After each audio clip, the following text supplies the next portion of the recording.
नमस्कार। जैसे जैसे उत्तर प्रदेश में चुनाव नजदीक आते जा रहे हैं, या ये कहें कि अगले साल जिन 5 राज्यों में चुनाव होने हैं वो नजदीक आते जा रहे हैं, नई नई मांगे, नई तो नहीं, जो पुरानी मांगे हैं वो फिर से उठने लगी हैं। और इनमें से एक मांग है हाई कोर्ट की बेंच को लेकर के। उत्तर प्रदेश में हाई कोर्ट की बेंच पश्चिम में स्थापित करने को लेकर के जो मांग है वो लगभग 6 दशक पुरानी है। और इस 6 दशक पुरानी मांग को लेकर कई बार आंदोलन हुए, कई बार बड़े आंदोलन हुए और कई बार महीनों तक हाईकोर्ट बंद भी रही है, लेकिन इस पे कुछ बहुत बात आगे नहीं बढ़ पाई। इस बार भी ये सिलसिला शुरू हो गया है और आखिर क्या वजह है ये जानना जरूरी है कि ये मांग स्वीकार क्यों नहीं जाती, या ये कि इस मांग का करने का औचित्य क्या है, या ये कि इसके पीछे सिर्फ राजनीतिक मंशा है या कुछ और है। इस सब पूरे मसले पर हम बातचीत करेंगे और बातचीत करने के लिए आज हमारे साथ में एक बड़ा पैनल है, जिसमें हमारे साथ हैं सुप्रीम कोर्ट के वकील विराग गुप्ता जी, जिसमें इस मांग को आगे बढ़ाने वाले महावीर त्यागी जी हैं जो मेरठ से हैं और मेरठ बार एसोसिएशन के अध्यक्ष हैं, और उसके लिए जो आंदोलन करने के लिए जो समिति बनाई है उसके अध्यक्ष हैं। और आप इस मांग को काफी समय से उठाते रहे हैं। इसके अलावा एक पूर्व जस्टिस जब जैसे ही हमारे पास साथ आ जाएंगे वो भी हमारे साथ शामिल होंगे। तो बहुत बहुत स्वागत है नवोदय टाइम्स पंजाब केसरी से बातचीत करने के लिए आप लोगों का। महावीर जी, सबसे पहले आपसे ही शुरुआत करते हैं। क्या वजह क्या है कि सिर्फ आपको पिछले 5 साल के दौरान जब से योगी शासन रहा है कोई ये मांग की बहुत ज्यादा बात नहीं आई, लेकिन फिर जैसे ही चुनाव आ रहा है ये मांग अचानक बढ़ गई है? एक तो इस मांग का औचित्य जो बहुत पुराना है लेकिन फिर भी एक लाइन में जाना जाएगा, और फिर उसके बाद में इसकी अब क्या जरूरत है और कहाँ तक मामला है, कहाँ फंसा है, कहाँ नहीं फंसा है, इस पर आप बातचीत पर प्रकाश डालें। ऐसा है, ये जो हमारी पश्चिमी उत्तर प्रदेश में हाईकोर्ट बेंच की मांग है, ये सन 1955 से चली आ रही है जी। सबसे पहली बार सन 1955 में, जिस time chief minister doctor Sampurnanand ji होते थे, उनके द्वारा एक प्रस्ताव पारित करके भेजा गया था कि पश्चिमी उत्तर प्रदेश में एक बेंच का गठन केंद्रीय सरकार करे। उसके बाद ये मामला शांत हुआ और ये, चूंकि नेहरू जी उस टाइम प्रधानमंत्री थे, वो नेहरू जी इलाहाबाद को बिलोंग करते थे, उन्होंने उसको उस समय दबा दिया। उसके बाद फिर जब इंदिरा जी आई, उसके बाद ये फिर जोर शोर से उठता रहा और सबसे ज्यादा जो उठा ये सन 1978 से स्टार्ट हुआ। 1978 में 1 महीने का शांति भूषण जी के सामने भूख हड़ताल चली, क्रमिक अनशन चला। उस 1 महीने में आश्वासन मिले। इसको आगे बढ़ाने के लिए हम लोगों ने काफी प्रयास किया। मैं भी उस भूख हड़ताल में शामिल रहा था। उसके बाद सन 81 में फिर इसने मांग ने जोर पकड़ा और 1981 में जब ज्यादा जोर पकड़ा, ज्यादा लंबी हड़ताल चली, तो माननीय प्रधानमंत्री इंदिरा गांधी जी द्वारा एक आयोग का गठन किया गया जिसका नाम था जसवंत सिंह आयोग। जसवंत सिंह आयोग की रिपोर्ट भी आई और उसके बाद 1986 में जब रिपोर्ट पहुंची तो उस समय तत्कालीन विपक्ष के नेता अटल बिहारी वाजपेयी द्वारा एक क्वेश्चन पूछा गया था लोकसभा में, जिसकी मिनट्स आज भी मौजूद हैं।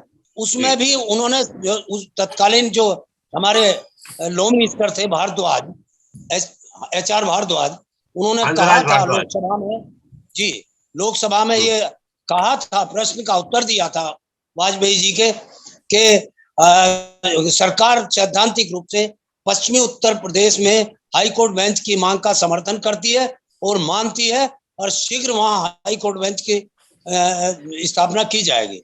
लेकिन उसके बाद फिर ठंडे बस्ते में गया और जब प्रधानमंत्री खुद अटल जी आए, उनसे ये क्वेश्चन उठा गया, तो उस टाइम उन्होंने ये कह के टाल दिया कि कभी कभी गवाह भी हॉस्टाइल हो जाते हैं। ये इस तरह से चली आ रही है मांग हमारी, और ये बराबर ऐसा नहीं है योगी जी के सामने नहीं उठी, अभी 2 साल पहले, 2.5 साल पहले शामली में खुद योगी जी का हम लोगों ने घेराव किया था। अभी थोड़े दिन पहले, जैसा आप कह रहे थे कि अब एकदम कैसे उठ गई, और घेराव किया था, वहां काफी हंगामा हुआ था, ऐसा नहीं है। और अब भी हमारा कोई पर्पज, राजनीति से हमारा कोई मतलब नहीं है, हम किसी राजनीति से कोई प्रेरित नहीं है। अब आप देखेंगे सरकार एक तरफ कहती है कि सस्ता और सुलभ न्याय मिलना चाहिए, ये सबके मैनिफेस्टो में है, सारी पार्टियों के, लेकिन सस्ता सुलभ न्याय लखनऊ इलाहाबाद से 200 किलोमीटर दूर है, वहां बेंच है 12 जिलों की। सहारनपुर से 700 कुछ किलोमीटर पड़ता है इलाहाबाद, इसी तरह से गाजियाबाद से आप मुरादाबाद, बिजनौर। कहने के तो आप ये भी कह सकते हैं मेरठ से लाहौर 400 किलोमीटर पड़ता है, लेकिन ये बात सही है कि डिस्टेंस है, ये मान लिया जाता है, ये माना जाता है, तर्क है उसका। लेकिन अब ये बताइए, जो नीति है सबकी, इसको क्यों नहीं पूर्ण करना चाहती सब पार्टियां मिलकर? देखिए, ये ऐसा नहीं है कि इसमें स्टेट गवर्नमेंट की आवश्यकता है। ये 3 स्टेट ऐसे हैं जिनका रीऑर्गेनाइजेशन नहीं हुआ, जम्मू कश्मीर, बिहार और उत्तर प्रदेश, जहां केवल by act of parliament bench का गठन होगा, जिसको पूर्ण जिम्मेदारी सेंट्रल गवर्नमेंट की है। स्टेट गवर्नमेंट, मैं समझ गया आपकी बात कि आप ये कह रहे हैं कि स्टेट ऑर्गेनाइजेशन एक्ट के जिसका उल्लेख किया जाता है कि 1956 के तहत ही होगा, जो आप कह रहे हैं कि उसका तर्क में आपने उसके विरोध में तर्क रखा है। और में भी आया है जी, अमलगमेशन एक्ट में 1976 में भी आया है। हाँ, तो ये बराबर चला आ रहा है इसी तरह से। तो इस तरफ सरकारों को ध्यान देना चाहिए। एक ये नहीं सोचना चाहिए कि वकीलों की मांग है, ये सारी जनता की मांग है। बिल्कुल ठीक है, जनता की बात है। लेकिन सबसे बड़ी बात तो ये है कि ये जो मांग है, ये जो नियम कानून के तहत वो है कि ये हाई कोर्ट को खुद इनिशिएट करना चाहिए। अगर जो बेसिक प्राइम हाई कोर्ट की बेंच है वही कर सकती है, उसके अलावा नहीं कराया जाएगा। वहां से अभी तक ये बात नहीं उठी है। नहीं, इसमें हाई कोर्ट की किसी भी हाई कोर्ट से, इलाहाबाद हाई कोर्ट से अनुमति लेने की कोई आवश्यकता नहीं है सेंट्रल गवर्नमेंट को, ना स्टेट गवर्नमेंट की आवश्यकता। ये केवल और केवल बाई एक्ट ऑफ पार्लियामेंट बनेगी। ये आप थोड़ा सा गलत समझ रहे हैं कि उनकी अनुमति की आवश्यकता न हो, उसकी बिल्कुल केवल इतना है एक्ट में प्रोवाइडेड कि सेंट्रल गवर्नमेंट इसकी सूचना संबंधित हाई कोर्ट को देगी। ठीक है विराग जी, क्योंकि आप इस मामले से जुड़े रहे हैं और तकनीकी पक्ष इसके आप बहुत अच्छे तरीके से जानते हैं, सुप्रीम कोर्ट में भी ये बातें आप देखते समझते रहे हैं, आपका क्या मानना है इस विवाद में जड़ में क्या चीजें हैं और क्यों नहीं ये बात 50-60 साल से चल रही है, क्यों नहीं पूरी होती? विराग गुप्ता जी, आप नहीं हो पा रहे। मैं आपकी बात देखिए, इस अक्कू जी, इस पूरे मामले के 3 पहलू हैं। पहला पहलू तो ये है कि लोगों को, आम जनता को न्याय का संवैधानिक हक है। और अगर जैसा कि त्यागी जी बता रहे हैं कि अगर एक जगह से और हाईकोर्ट की दूरी 700 किलोमीटर है, तो नोएडा वाला आदमी जो दिल्ली नजदीक जा सकता है लेकिन उसको इलाहाबाद या लखनऊ जाना मुश्किल काम है, तो निश्चित तौर पर पश्चिमी उत्तर प्रदेश जैसे इलाकों की जो हाईकोर्ट बेंच की मांग है वो न्याय संगत है और तर्क संगत है। ये एक बात समझें। दूसरी बात जो जरूरी बात ये है कि हाईकोर्ट बेंचेस में अनेक तरह की विसंगतियां हैं। जैसे कि देश में कई ऐसे राज्य हैं जहां पर अभी हाईकोर्ट ही नहीं है। कई सारे हाईकोर्ट स्टेट्स हैं, जैसे गोवा है या अरुणाचल प्रदेश है या मिजोरम है या नागालैंड है, इन जगहों पर हाईकोर्ट है ही नहीं है। कई ऐसे राज्य हैं जहां की राजधानियों में हाईकोर्ट नहीं है, जैसे उत्तराखंड है, मध्य प्रदेश है, छत्तीसगढ़ है, केरल है। इन राज्यों की राजधानियों में हाईकोर्ट नहीं है। कई ऐसे राज्य हैं जो उत्तर प्रदेश से छोटे हैं लेकिन वहां पर कई सारी बेंचें हैं, वहां पर कई खंडपीठ है। तो पहले नंबर पर उत्तर प्रदेश जैसे बड़े राज्य में खंडपीठ होना चाहिए, इसमें कोई दो राय नहीं है। अब इसका जवाब आपने जो पूछा कि भाई इसका खंडपीठ का गठन कौन करेगा, तो जितना संविधान के जो अनुच्छेद 214 में है उसके हिसाब से हर राज्य में एक हाईकोर्ट होना चाहिए। अब अगर उस राज्य में हाई कोर्ट की खंडपीठ का गठन करना है, इस बारे में भी संसद और केंद्र सरकार के माध्यम से ही नियम कायदे कानून बन सकते हैं। लेकिन निश्चित तौर पर इस बारे में कंसर्न हाई कोर्ट और सुप्रीम कोर्ट से मैटर इनिशिएट होना चाहिए, वहां से सहमति आनी चाहिए। अब जो एक बड़ी बात है, एक नई बात है, क्योंकि जब ये बता रहे हैं कि 50-60 वर्षों से मांग चल रही है, तो अब हम पिछले 2 साल का कोरोना का काल देखें और जब ऑनलाइन हियरिंग चालू हो गई है, तो जो पीठ है, जो उसका जो बेंच का जो हाई कोर्ट का जो एस्टेब्लिशमेंट है, मुझे लग रहा है कि वो बहुत ही अब छोटी बात हो गई है। अब हमें कुछ नए तरीके की बात सोचनी चाहिए कि किस तरीके से हम न्यायिक प्रक्रिया का विस्तार करें कि भले ही हाई कोर्ट इलाहाबाद में हो, लेकिन क्या हम एक पूरे देश के लिए, मैं उत्तर प्रदेश की बात नहीं कर रहा हूं, कि हमें ये मांग क्यों नहीं करनी चाहिए कि सारे जिलों से ही हाई कोर्ट के मैटर जाते हैं, तो हर जिले में फाइलिंग का सिस्टम बन जाए, हाई कोर्ट की मैटर की फाइलिंग जिले की अदालत में फाइल हो जाए, भले ही फैसला वहां से हो, और जो जिला अदालत का व्यक्ति है वो हमेशा वहीं से अपने मैटर को आर्गू कर सके। तो वो जो फिजिकल एस्टेब्लिशमेंट की बात है, वो मुझे लग रहा है वो असुविधाएं धीमी हो सकती हैं। जिस तरीके से सरकार ने जन सेवा केंद्र बनाए हैं, हर जिले में पासपोर्ट के ऑफिस बनाए जा रहे हैं, तो इसी तरीके से हाई कोर्ट में 2 बातें होती हैं, एक मुकदमे की फाइलिंग होती है, दूसरा मुकदमे का आर्गूमेंट होता है। तो फाइलिंग अगर जिला अदालत में हो सकती है और आर्गूमेंट अगर ऑनलाइन हो सकता है, तो मैं समझ रहा हूं कि ये जो भौगोलिक विसंगतियां हैं, इन पर काफी हद तक आप नियंत्रण कर सकते हैं। जी, ये आपने बहुत वैलिड पॉइंट उठाया है। हमारे साथ जस्टिस के श्रीधर राव साहब भी जुड़ चुके हैं, जो गुवाहाटी हाई कोर्ट के एक्टिंग चीफ जस्टिस रह चुके हैं। जस्टिस राव साहब, शुक्रिया आपका हमें ज्वाइन करने के लिए। क्या आप इस पर कुछ पॉइंट डाल सकते हैं, कुछ केंद्र बिंदु पर केंद्रित कर सकते हैं अपने आप को, ताकि ये बात स्पष्ट हो जाए कि कानून क्या समझता है। एक पक्षकार जो बोल रहा है वो एक अलग तरीके से बोल रहा है, और जो कानून और कानून संगत चीजें हैं वो एक अलग तरीके से होती हैं। आपका क्या मानना है? Sir, the demand for circuit benches, permanent benches, I think for Uttar Pradesh, it's a valid request. It's a valid request, legitimate request. Because considering in a state like Karnataka, we have got 2 permanent benches. Hardly distance is 600 kilometers from Gulbarga to Bangalore, and 400 kilometers from Dharwad to Bangalore. And you have got 2 permanent benches. Earlier, what happened? These circuit benches were created. There is also a possibility for creating a circuit bench. The central government, the state government, with the consent of the Chief Justice, can establish even circuit benches. And demand for having a bench at Nevada or at Ghaziabad and at Meerut, it is quite valid. Apart from that, if you look at the pendency of cases, only criminal, I could verify from the Google, 1,80,000 cases of criminal cases are pending in Allahabad High Court. Pendency date backs to 20-25 years. It is impossible to dispose of those cases at a single place. You have Lucknow, because it was earlier a capital. Naud ka tha, isliye the Lucknow bench was created. But in the changed times, it is necessary that you should have, because access to justice is one of the prime objects of our judicial policy.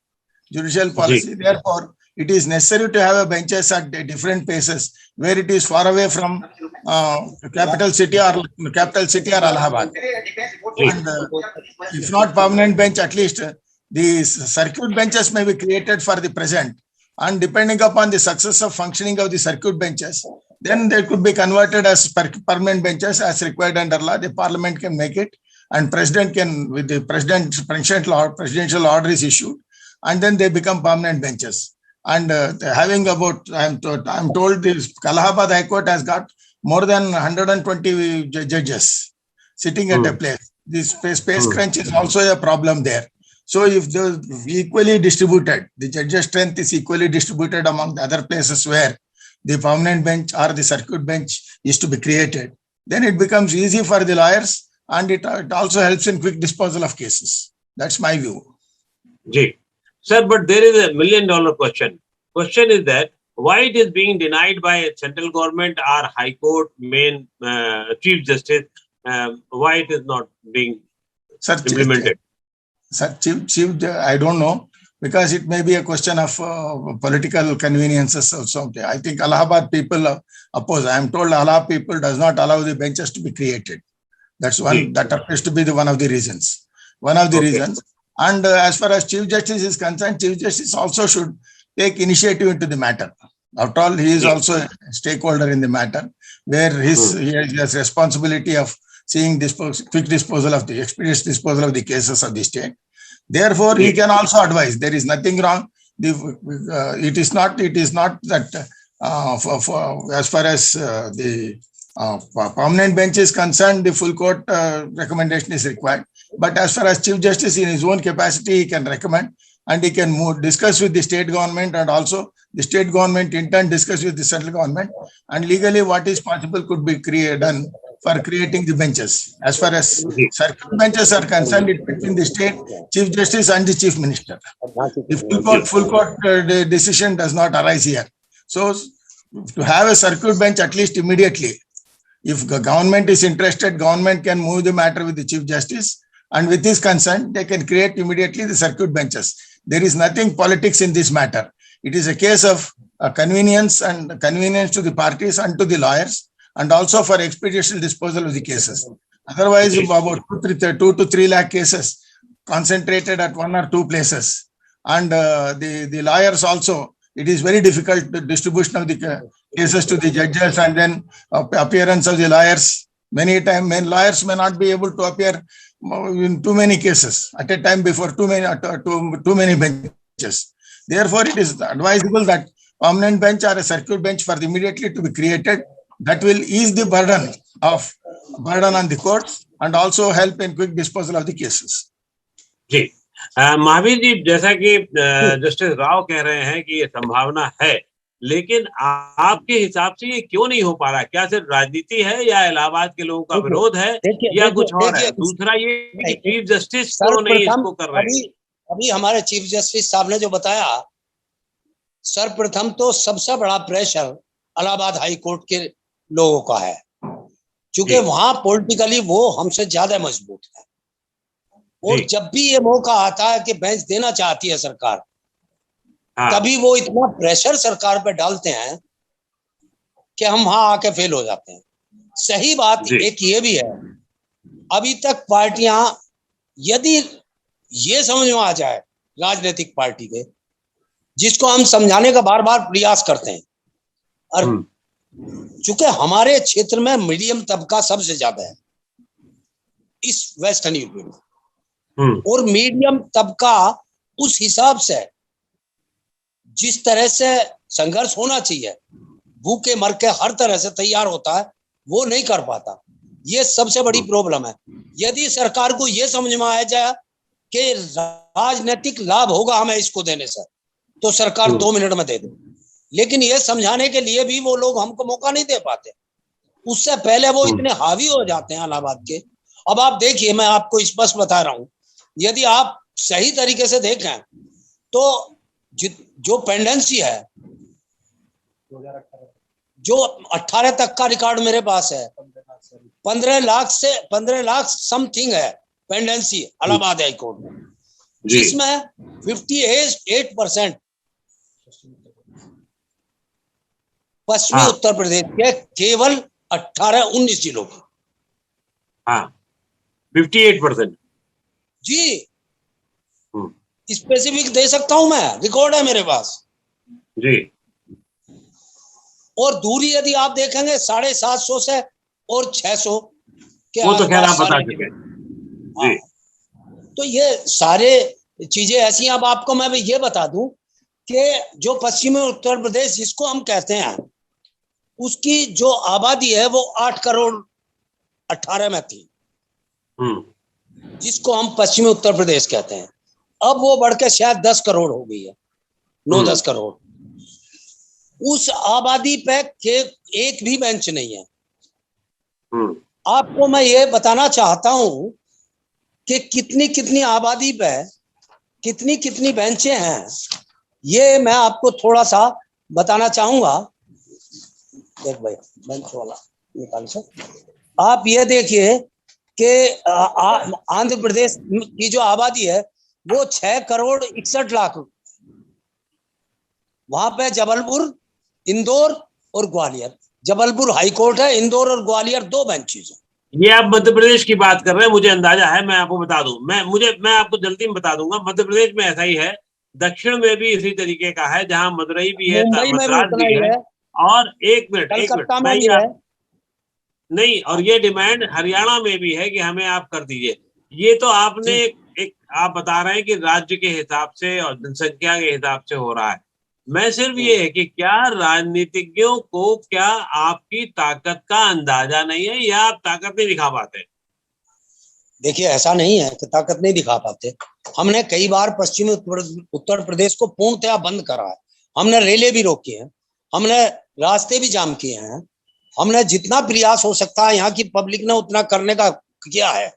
लेकिन वही बात है जो मैं बता रहा हूँ, जिस दिन उन लोगों को पब्लिक ये समझा देगी, पार्टियों को, राजनीतिक पार्टियों कि इसको देने से हमें राजनीतिक लाभ है, जिस टाइम हम यह दबाव बना देंगे। आपने एक बात कही थी कि ये चुनाव के टाइम में क्यों उभरता है मैटर, ये राजनीतिक द्वेष से या वैसे नहीं उभरता, ये केवल एक यही टाइम होता है कि हम किसी को ये समझा सकें कि इससे आपको राजनीतिक लाभ होगा। सब नेता आते हैं जाते हैं, हम ये भी प्रयास कर रहे थे काफी दिन से कि किसी तरह से सभी पार्टियां अपने मैनिफेस्टो में इस डिमांड को रखें कि हमारी ये डिमांड रखेंगे तो हम आप लोगों का सहयोग करेंगे।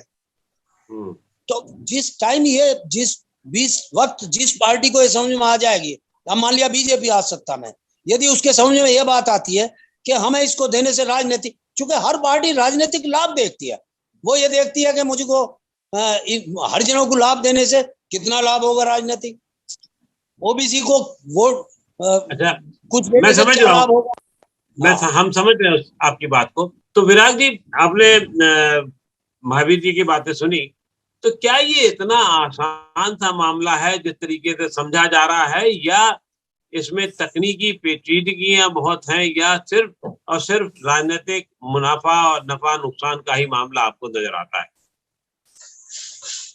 नहीं, देखिए, तकनीकी पेचीदगियां तो हर चीज में होती हैं, और जब राजनीतिक इच्छा शक्ति होती है तो 24 घंटे में नियम कानून कायदे और उनका इम्प्लीमेंटेशन सब कुछ हो जाता है। तो निश्चित तौर पर यहाँ पर जो निर्णय नहीं हो रहा है वो राजनीतिक नफा नुकसान का ही आकलन है। अब अगर इसको हम पश्चिम उत्तर प्रदेश के मांग के अनुसार देखें तो एक दिलचस्प बात यह है कि जिन लोगों को ही करना है और अगर वो सही निर्णय नहीं ले रहे हों तो फिर क्या चारा बचता है। आज किसी को न्याय नहीं मिले तो पिटीशन फाइल करता है, PIL फाइल करता है या सरकार के पास जाता है। अब इसमें फैसला सरकार को और हाई कोर्ट या सुप्रीम कोर्ट को करना है, और अगर वो अपने फैसले को समय के अनुरूप नहीं कर पा रहे हैं तो ये जो हड़ताल है या बंदी है, इससे तो देश का ही नुकसान होता है। इसलिए मुझे लगता है कि इन विषयों पर एक जो सारे पक्षकारों को, हाई कोर्ट के चीफ जस्टिस को, क्योंकि वो राजनीतिक नफा नुकसान से परे हैं, और एक सम्यक रिपोर्ट बनानी चाहिए कि वो इलाहाबाद हाई कोर्ट के वकीलों से पूछें कि भाई आपके विरोध का आधार क्या है, और इनसे पूछें। और जिस तरीके से सिविल सूट होता है उसमें रिप्लाई होता है, रिजॉइंडर होता है, तो रिप्लाई दूसरे से लें कि भाई आपका इस पॉइंट पर रिप्लाई क्या है, आपका रिजॉइंडर क्या है, और एक मैं समझता हूँ संतुलित बात आ सकती है कि सत्य क्या है।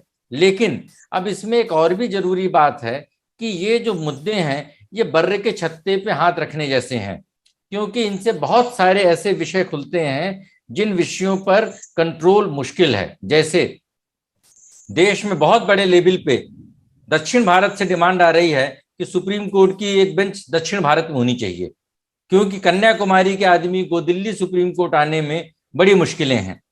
अब अगर आप दक्षिण भारत और सुप्रीम कोर्ट के बेंच करते हैं तो जो आसाम का जो इलाका है, जो नॉर्थ ईस्ट का इलाका है, उसके लिए उतनी ही समस्या है। तो इस तरीके से ये जो हमारा एक रीऑर्गेनाइजेशन ऑफ स्टेट्स 1956 में हुआ था। मेरा आपसे फिर निवेदन है कि हमें अब इस समस्या को नए पहलू से सोचना है कि हर जिला अदालत, हाई कोर्ट और सुप्रीम कोर्ट का फाइलिंग सेंटर अगर बन जाए तो मैं समझता हूं इस तरीके की मांग का औचित्य काफी कम हो जाएगा और लोगों को जल्द और सुलभ न्याय मिलने में आसानी होगी। बहुत बहुत पते की दो बातें आपने कही हैं। एक तो ये पहले जो आपने कहा था कि अगर फाइलिंग का काम डिस्ट्रिक्ट लेवल पे शुरू हो जाए तो बहुत मुश्किल नहीं होगी, और फिर वो जब हियरिंग का मामला आएगा तो आप अगर बन जाए तो अच्छा है, नहीं होता है तो भी आप हियरिंग आप इलाहाबाद में या अन्य प्रिंसिपल कोर्ट में, खंडपीठ में कर सकते हैं। लेकिन जो दूसरी बात आपने कही है वो बहुत महत्वपूर्ण है। क्या ये चीफ जस्टिस के लेवल पे शुरू किया जा सकता है इनिशिएशन? देखिए, ऐसा है कि जो हाई कोर्ट के चीफ जस्टिस होते हैं और जो पीआईएल की कोर्ट होती है वो उनके जुरिस्डिक्शन में नॉर्मली आती है जब रोस्टर होता है जी। और पीआईएल के भीतर या अदरवाइज भी सू मोटो बहुत सारे पावर्स हाई कोर्ट के चीफ जस्टिस या हाई कोर्ट के जजों के पास होते हैं। अब जैसा कि त्यागी जी बता रहे हैं कि इलाहाबाद हाई कोर्ट में 58% मामले पश्चिम उत्तर प्रदेश के हैं और जो बार एसोसिएशन ने अपनी जो रिप्रेजेंटेशन दिए हैं वो सारे रिप्रेजेंटेशन हाई कोर्ट के चीफ जस्टिस के पास भी हैं और उन 7 करोड़ की आबादी को सही और सरल न्याय दिलाना यह हाई कोर्ट के चीफ जस्टिस की जिम्मेदारी है। क्योंकि अगर सर्किट बेंच बन भी जाएगी या बेंच भी बन जाएगी, जो भी व्यवस्था होगी, अल्टीमेट इंचार्ज उसके चीफ जस्टिस रहेंगे। तो चीफ जस्टिस राजनीतिक आग्रहों से परे होते हैं और अगर चीफ जस्टिस इस मामले पर वो चाहें तो एडमिनिस्ट्रेटिव साइड में या जुडिशियल साइड में एक उस पूरे प्रपोजल को एनालिसिस करके और पश्चिम उत्तर प्रदेश का पक्ष क्या है, इलाहाबाद का पक्ष क्या है, इस पे इनका जवाब क्या है, इस पे इनका जवाब क्या है और अल्टीमेटली न्यायिक हित में, जनता के हित में क्या होना चाहिए, वो अपनी गोपनीय रिपोर्ट सरकार को दे सकते हैं और यहां से इस पूरे मुद्दे पे जो बेंच के गठन की शुरुआत हो सकती है। इसलिए पहला गोला कौन फेंके, यह एक विवादास्पद प्रश्न है। मैं नहीं समझता हूं कि राज्य सरकार या केंद्र सरकार से ऐसी अपेक्षा की जा सकती है क्योंकि वो लोग राजनीतिक आग्रहों से ही बंधे होते हैं, लेकिन जुडिशरी के लिए यह कड़वी गोली देना आसान हो जाता है। महावीर जी, विराग जी ने जो सुझाव दिया है कि अगर वो डिस्ट्रिक्ट लेवल पे, क्योंकि तकनीकी बढ़ गई है, बाकी सब चीजें हो चुकी हैं और आसानी होगी कि अगर फाइलिंग ऑफ केसेस जो है हाई कोर्ट के वो डिस्ट्रिक्ट लेवल पे शुरू हो जाए, तो इसमें आपकी सहमति है या इस पर भी बात आगे की जा सकती है? नहीं, इसमें एक बहुत बड़ी प्रॉब्लम्स है हम लोगों के सामने। हमारी अभी तक 50% कोर्ट ऐसी हैं जहां नेट की जो सुविधा होनी चाहिए, नेट की जो स्पीड होनी चाहिए, वो अवेलेबल नहीं है। हम घर बैठ के यदि ये चाहें और मेरे यहाँ नेट का कनेक्शन नहीं है तो हम फाइलिंग भी नहीं कर सकते। ये बहुत सारी प्रॉब्लम्स हैं जिनको अभी 10 साल लगेंगे वो स्पीड लाने में नेट की। हमारा नेटवर्क अभी इतना वाइड नहीं हुआ है कि उससे हम काम चला सकें इस समय। एक सबसे बड़ी प्रॉब्लम यह है इसमें। दूसरी बात मैं एक और बताना चाहता हूं, क्योंकि अभी पीआईएल की बात हमारे गुप्ता जी ने कही, वकील साहब ने, वो बहुत इंपॉर्टेंट बात है।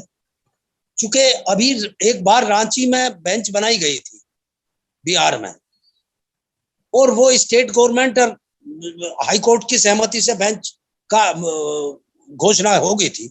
उसमें एक पीआईएल हुई थी सुप्रीम कोर्ट में और सुप्रीम कोर्ट में यह डिसाइड किया उसमें कि चूंकि बिहार, उत्तर प्रदेश और इनका रीऑर्गेनाइजेशन नहीं हुआ है, इसलिए इनमें बेंच का गठन जिस प्रकार सरकार द्वारा किया गया है वो गलत है, वो इलीगल है। इसलिए बाय एक्ट ऑफ पार्लियामेंट इसे बनाया जाए। पीआईएल में एक बात डिसाइड हो चुकी ऑलरेडी। उस बात को यदि हम आज की डेट में पीआईएल करें इस ग्राउंड पे, तो वही जजमेंट फिर हमारे आड़ आएगा जो रांची की उसमें था। तो रांची का तो मामला खैर अब रांची का मामला तो अब झारखंड में चला गया, इसलिए वो अलग हो गया है। लेकिन एक अब बात अलग जो होगा, लेकिन उस टाइम की बात है। फिर भाई नहीं, एक्ट ठीक तो कह रहे हैं, पार्लियामेंट बनी थी वो। नहीं समझ में आ गया। लेकिन हाँ। अब एक विराग जी ने जो बात कही थी डिस्ट्रिक्ट कोर्ट में करने की, तो उसमें आप कह रहे हैं इंफ्रास्ट्रक्चर की कमी। इंफ्रास्ट्रक्चर अब इतनी तेजी से बढ़ रहा है, इसलिए मुझे नहीं लगता कि अब वो ऐसी समस्या इतनी बड़ी है जितनी बड़ी आप बताना चाह रहे हैं। या ये नियत आपकी यही है कि नहीं बनना ही यही चाहिए, आप डिस्ट्रिक्ट कोर्ट में मत दें, आप अन्य नहीं, डिस्ट्रिक्ट। भाई देखिए ऐसा है, मेरठ में होने, एक मिनट, मेरठ में होने के बाद भी वेस्ट के जिलों में अगर मान लीजिए मेरठ में कर देते हैं, मुजफ्फरनगर में संभव नहीं है, मेरठ ही एकमात्र बड़ा जिला आपके पास बचता है, तो वहां पर सब सुविधाएं देखनी पड़ेंगी, जजेस के लिए देखना पड़ेगा, उनकी रिहाइश की देखनी पड़ेगी, इंफ्रास्ट्रक्चर का देखना पड़ेगा, जो भी, ये भी एक बहुत बड़ी जरूरत है। मैं कहता हूं वो भी हो जाएगा। लेकिन उसके बाद भी अगर डिस्ट्रिक्ट कोर्ट में ये होता है तो उसमें बुराई क्या है कि सब जगह अपग्रेडेशन होगा, सब जगह ऑनलाइन काम होगा, तो इसमें बुराई क्या है? बुराई कुछ नहीं है, मेरी बात सुना है आप जहां तक इंफ्रास्ट्रक्चर की बात है, हाँ, हाई कोर्ट, हमारे हाई कोर्ट में 160 जजेज की वैकेंसी है, बैठाने के लिए जगह केवल 70 जजेज के हैं, और 30-40 जजेज की 12 जिलों की जो बेंच है लखनऊ बेंच में उसमें है। बाकी जजेज को आज तक बैठा, कभी 160 की स्ट्रेंथ नहीं हुई आज तक यूपी में। इसलिए नहीं हुई कि वहां जगह नहीं है, इंफ्रास्ट्रक्चर नहीं है। यदि उस जगह को बनाने के लिए, यदि वेस्टर्न यूपी में जरूर नहीं है मेरठ दें आप, हम ये नहीं कहते कि मेरठ में बेंच दी जाए, हम ये नहीं कहते कि आगरे में बेंच ना दी जाए, हम ये कहते हैं वेस्टर्न यूपी के किसी भी जिले में बेंच दे दी जाए, हमें कोई आपत्ति नहीं है। हमारा ये कहना, बीच में यदि प्रकार रखे, आप देखेंगे कि बीच कहाँ आ रहा, तो ब्रजघाट पर था जो गढ़ मुक्तेश्वर में है, आप ब्रजघाट पे बनाइए, जमीन भी मिलेगी, सारी सुविधाएं चारों तरफ से, रोड से मिला हुआ है, रेलवे लाइन से मिला हुआ, कहीं किसी तरह की कोई प्रॉब्लम नहीं है। जिला हापुड़ में आता है, हमें उसमें भी कोई आपत्ति नहीं है। आप जहां चाहे वहां बना दें, वेस्टर्न यूपी के लोगों को न्याय मिलना चाहिए, सस्ता और सुलभ, ऐसा गवर्नमेंट चाहती है। चलिए, ये आपका कहना है कि वेस्टर्न यूपी के लोगों को न्याय मिलना चाहिए, और हम सब लोग यही चाहते हैं कि सबको सब जगह न्याय मिले। लेकिन तकनीकी और राजनीति दोनों ही हावी हो जाती है कई बार, तो फिर भी उम्मीद करते हैं कि ये आंदोलन और आपकी मांग जो जायज नजर आती है उस पर काम शुरू हो। बहुत बहुत आभार आपका महावीर जी और विराग जी, आपने बहुत अक्कू जी एक बात करना चाहता हूँ मैं, एक दो बातें, बस 2 लाइनों में। हाँ जी, बताइए। एक इन्होंने जो बोला कि नेटवर्क नहीं आता है, तो मेरा बड़ा विनम्र निवेदन ये है कि हाई कोर्ट जज, जो हाई कोर्ट का एक इंफ्रास्ट्रक्चर जितने में डेवलप किया जाएगा, जिस समय में और जिस खर्चे में, उस खर्चे में देश के सारी जिला अदालतों में एक जो फाइलिंग सेंटर बनाया जा सकता है, जहां पर डेडिकेटेड इंटरनेट का नेटवर्क अच्छा आ जाएगा सारे जिलों में, और सरकार और सुप्रीम कोर्ट की ऐसी योजना भी है। और जो दूसरी बात उन्होंने बोली रांची वाले मसले पे, सुप्रीम कोर्ट में जो पिटीशन वाली बात और जजमेंट की बात बोली, तो उसमें भी ये हाई कोर्ट और सुप्रीम कोर्ट जाकर के वहां से आदेश लेना चाहिए कि पुराने आदेश के बेसिस पर सेंट्रल गवर्नमेंट को आदेश दिया जाए कि वो सुप्रीम कोर्ट के पुराने आदेश के बेसिस पर पार्लियामेंट के माध्यम से कानून बनाए। अगर सुप्रीम कोर्ट को कोई आदेश है और उसका कंप्लायंस नहीं हुआ तो उसमें तो कंटेम्प्ट होता है, तो उसको भी परसू करने के लिए इन्हें सुप्रीम कोर्ट में दोबारा जाना चाहिए। यह मेरा इनसे सुझाव है। नहीं, बहुत वैलिड सुझाव है, बहुत मतलब कानूनी रूप से बहुत सही सुझाव है।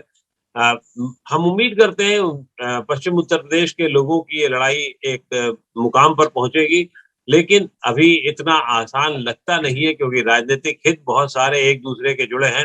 और हमारे महावीर जी भी जितना आसानी से कह रहे हैं कि कहीं भी बना दिए सब लोग राजी हो जाएंगे, शायद वो भी एक बहुत आसान काम नहीं होगा, क्योंकि बाद में मत विभेद होते ही रहते हैं। खैर, कुछ काम होना चाहिए, और अच्छा यही रहेगा कि इलाहाबाद हाई कोर्ट के चीफ जस्टिस इसको इनिशिएट करें, और इनिशिएट करने के बाद ये काम आगे बढ़ाएं, तो शायद जो अगर मगर की संभावनाएं हैं उसको कम किया जा सकेगा। आप सभी लोगों का बहुत बहुत आभार और शुक्रिया कि आपने इस गंभीर विषय पर बहुत कॉन्क्रीट और बहुत ठोस बातचीत की, और नवोदय टाइम्स से बातचीत करने का, पंजाब केसरी से बातचीत करने का समय निकाला। बहुत बहुत आभार आपने जो भी समय दिया हमारे लिए, बहुत अच्छा समय दिया है। हम समझते हैं आपका बार बार धन्यवाद।